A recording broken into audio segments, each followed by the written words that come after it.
আজকে ছেলের শরীরটা খুবই খারাপ হয়েছে, জ্বর হয়ে রয়েছে, শুয়ে রয়েছে। নাহলে ও যা দুরান্ত ছেলে, এখন খেলে বেড়ায়। এখনো পর্যন্ত এতটাই শরীর খারাপ, এই একটুখানি খাইয়েছে, সকাল থেকে বমি করছে। আর ওষুধ খাওয়ালাম, ওষুধ খাওয়ানোর আগেও খাবার খাওয়ালাম, সেটাও বমি করলো। তারপরে আবার একটুখানি 5-10 চামচের মতন একটুখানি খাইয়ে একটুখানি ওষুধটা দিয়েছি, ঘুম পাড়ানোর চেষ্টা করছি। যদি ঘুমায় একটু শরীরটা ঠিক হয়, নাহলে আবার ডাক্তারের কাছে নিয়ে যেতে হবে। যা ঘরটাকে মাতিয়ে রাখে, খুবই হঠাৎ করে শরীরটা খারাপ হয়। বৃষ্টি ওয়েদারের জন্য না কিসের জন্য কি জানি বুঝতে পারছি না। বাচ্চা কাচ্চার শরীর ঠিক না থাকলে ভালো লাগে মন।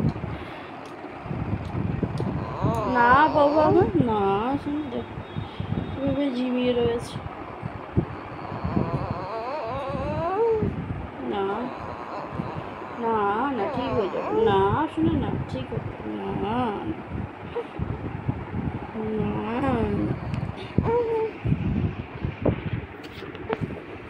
দেখি রাত ভোরের ব্যাপার।